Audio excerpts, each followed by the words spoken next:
So these are the settings you need to change if you're on the new iOS 18 to get the best camera quality for your phone.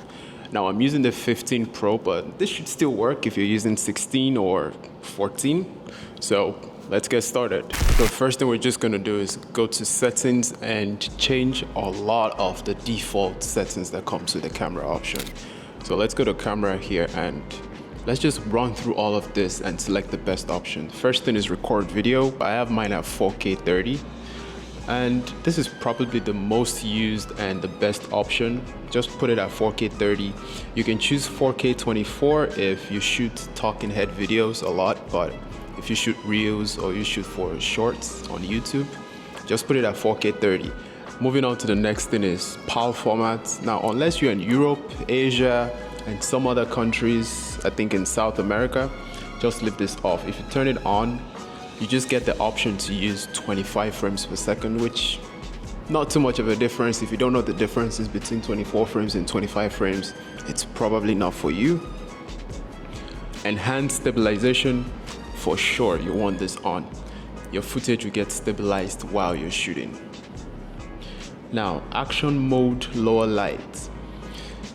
You should always leave this on so that it will do its best to stabilize your footage rather than not stabilizing it at all. If you leave this off, when you shoot action mode in low light, it will keep prompting you to add more light, which I find a bit distracting, and so I always leave this on. Now, HDR video is one of those settings that is good to have, and sometimes it could be more trouble than it's worth, but just leave this on. It will record your video in 10-bit, which gives you more color to play with in post-production. You have more contrast and things like that. Now, auto FPS, you need to leave this off.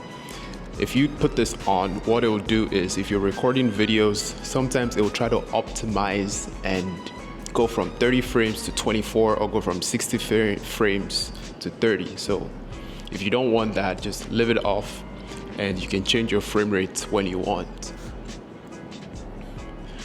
Lock camera. I like to leave this on because I don't want it to switch between landscape and portrait when I'm shooting, especially if I turn my phone. So I just want it locked. I don't want it to switch. If I need it to switch, I'll switch it before I start shooting. Lock white balance, for sure. You don't want the white balance to keep shifting, especially if you're shooting different scenes from indoor to outdoor. You don't want that white balance to shift. You can change it later in post, but just leave that on. So that's all for record video. Let's go to record slow-mo. Now, this comes down to preference, but I kind of like to leave it at 240, which is the most you can get on a phone. So 240 frames per second at 1080p. It doesn't get better than that. If you're worried about storage, you can put it at 120 frames per second. Now, cinematic is 24 frames per second, because when I shoot cinematic, I always shoot talking heads like this. Remember, you can always change this in the camera app itself. So I just want the defaults to be at 24 frames, and then if I need to change it up, I can change it to 30. Don't choose 1080p. Don't shoot cinematic in 1080p. Let's go to sound. Always record your sound in stereo when you can. Simple as that, nothing else. Audio playback. So if you shoot TikTok, you shoot some reels and you want to use the audio coming from your phone while you're shooting, you want to allow audio playback. Now, when you do this, the sound will be recorded on a mono channel. It's still good enough. You can use it to coordinate your little TikTok dances and moves, but you should be good. So leave this on if you want to record audio and video simultaneously from your device. Formats. Now, there's a debate between keeping it in high efficiency and most compatible. The difference between this is just the way it's encoded.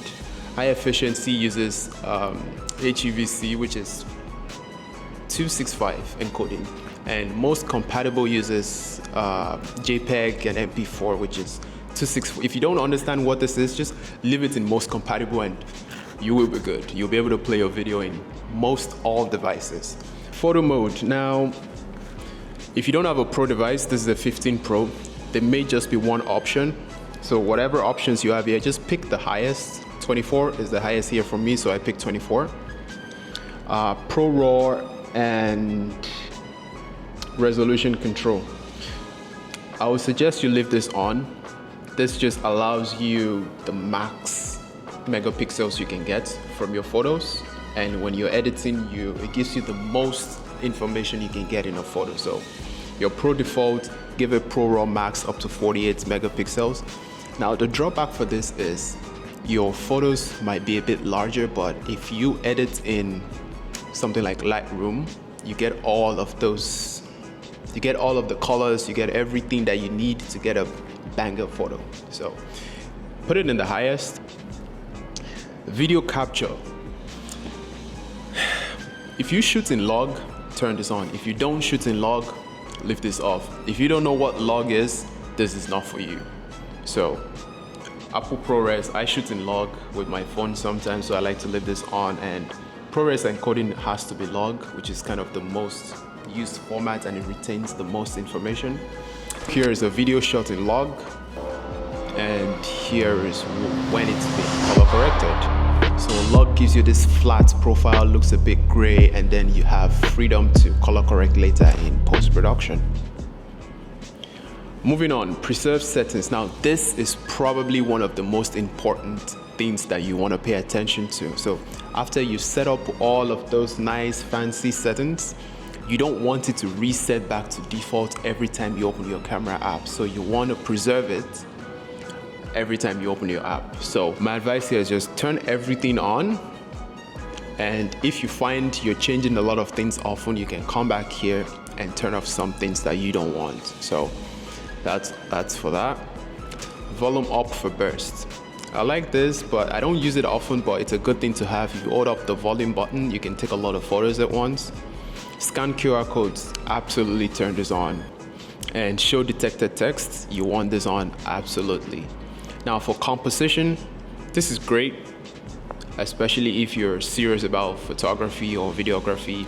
You want to be able to take, photos in a certain format, rule of thirds, golden ratio, things like that. So turn on the grid, turn on the level. It lets you know when your camera is level. And mirror front camera, this is good. And view outside frame, you want that on as well. Photographic styles, I like to leave mine in rich contrast, but a lot of people just leave it in standard. I think rich contrast looks better, so use rich contrast, and you can always change this later on as you're taking the photos. Main camera, I have 3 lenses here, but I want the default to be as wide as possible, so that's the 1x, the 24 millimeters. If you have any of this turned off, you should turn it on so you can use all of the lens that you may have on your phone. And this one is very important. Prioritize faster shooting. You want to turn this off. So what this does is, when you're taking a lot of photos at once, maybe like a burst, or you're taking many photos, it will degrade the quality a little bit to take faster photos. I don't like that. I want all of my photos to be pristine, which could be a little bit slower, but it's better in the sense that all of your photos will come out bang right. So leave this off. And if you find yourself taking a lot of burst photos, for sure, turn it on. Lens correction and macro, turn that on. And we're almost done. Last thing, go to the camera app, and we can see some settings on here. If you tap this icon, you get a preview of the photographic styles we set earlier. So depending on the mood, you can change styles here even before you take a photo. You can also set your exposure by tapping on this icon here and using the slider, or you can just tap anywhere on the screen and slide up and down to do the same thing. One last thing before you go and create your masterpiece is to remember to lock your focus and exposure. This is really important if you have different light levels in a scene and you don't want the camera to automatically adjust the exposure. All you need to do is tap and hold on the screen until you get auto exposure and lock focus, and you're good to go. So those are the camera settings you need to take banger photos and crisp videos. Let me know in the comments if I missed anything, and as usual, I'll see you guys in the next one.